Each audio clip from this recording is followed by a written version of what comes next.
Hello, everybody. Michael Tracy here. So, the war propaganda machine is kicking into high gear. A few developments that are ominous and worth sharing. So, let me just go through a few of them. First, Lindsey Graham, the media superstar who everybody seeks out as an authoritative commentator on matters related to military affairs, was on Meet the Press this morning. And his first utterance was something that is just sort of mind boggling. And of course, Chuck Todd didn't see it as his role to try to push back on this absurd proclamation. But then again, why would Chuck Todd see fit to do so? He is part of a media elite which generally view these sorts of military actions as conferring seriousness with a capital S to the president who authorizes them. So here's what Lindsey Graham said, quote, "I think ISIS should be Germany and Assad should be Japan, like World War II analogies here," end quote. Okay, so Lindsey Graham is someone who is now exalting the level of threat posed by Assad to that of Germany in World War II. World War II, Japan, rather, Graham was likening Assad to Japan. Okay, so Japan attacked the U.S. naval base in Hawaii, in Pearl Harbor. Japan imposed vast amounts of casualties on U.S. forces in World War II. I mean, this analogy should be self-evidently absurd to anybody with half a brain, I would think, but Chuck Todd couldn't summon the fortitude to challenge Graham on that incredibly incendiary claim.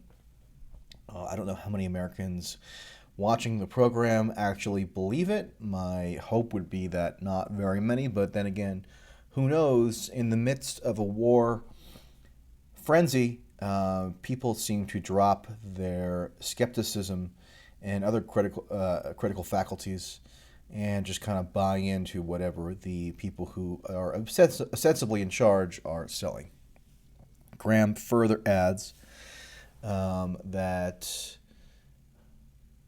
he now views the policy of the Trump administration to be, quote, regime change. Okay, so Graham said regime change is now the policy of the Trump administration, and he based that statement on something that Ambassador Nikki Haley had just said on Meet the Press, which is that you'll never end the war with Assad in power. So, amazingly, over the span of just a couple days, and because Trump happened to be watching TV and saw some sad images of some beleaguered children, that was apparently enough to swiftly and radically change the policy of the administration vis-a-vis Syria, which is disturbing on a number of levels. First, if that's the level of impulsivity and volatility that is operative in the administration and would cause the policy to radically change, notwithstanding months and months and I guess even years of campaign pledges, then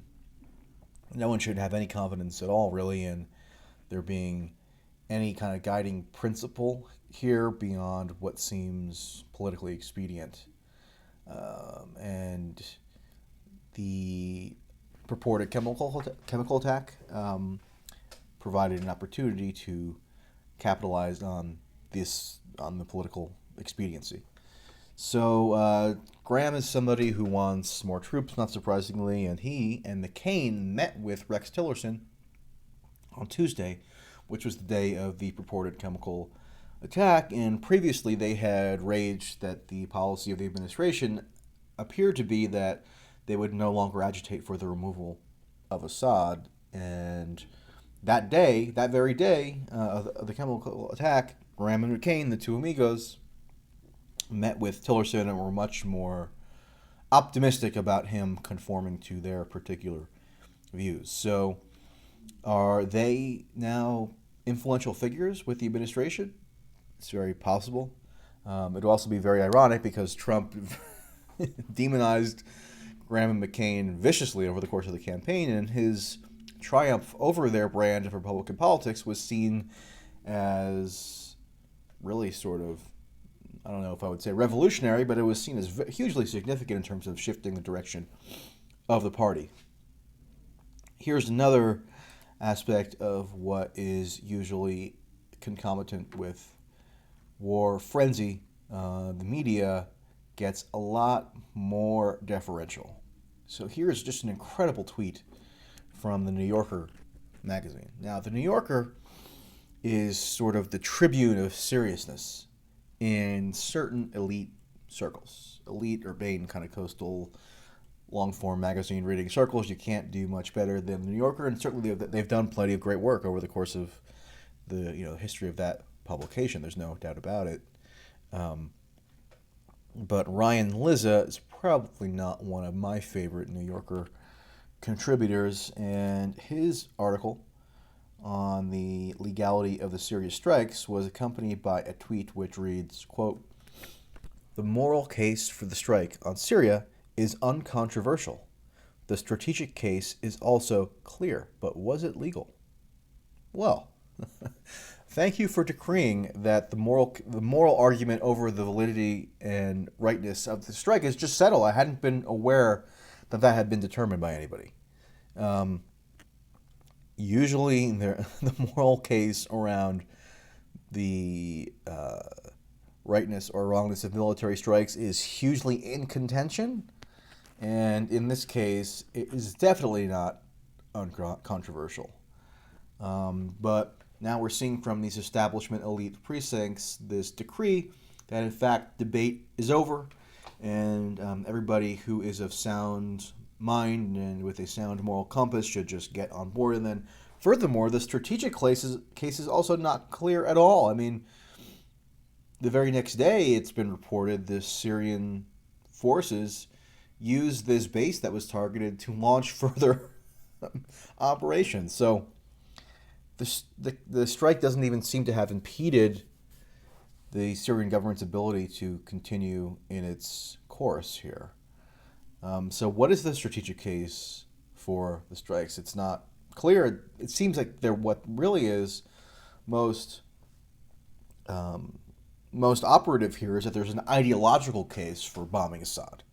And that ideological case has been something that has been promoted by the Washington, D.C. foreign policy establishment for now many years. And they had been seeking an opening under Obama to further that ideological end and attack Assad and implement a regime change initiative. But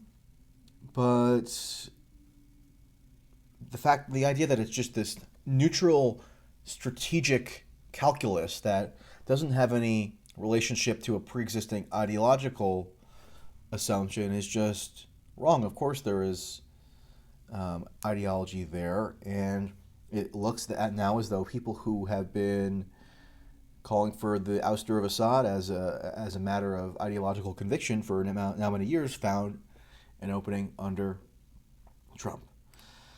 So be on the lookout for any kind of condescending proclamations like that on the part of the media, which kind of give the impression that there's no further debate required here. And send them to me if you encounter them. Lastly,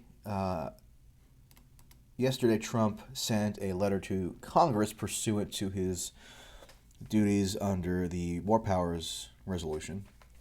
And in this letter, he asserts that the vital national security and foreign policy interests of the United States were at stake in this attack, and that the airstrike or strikes was done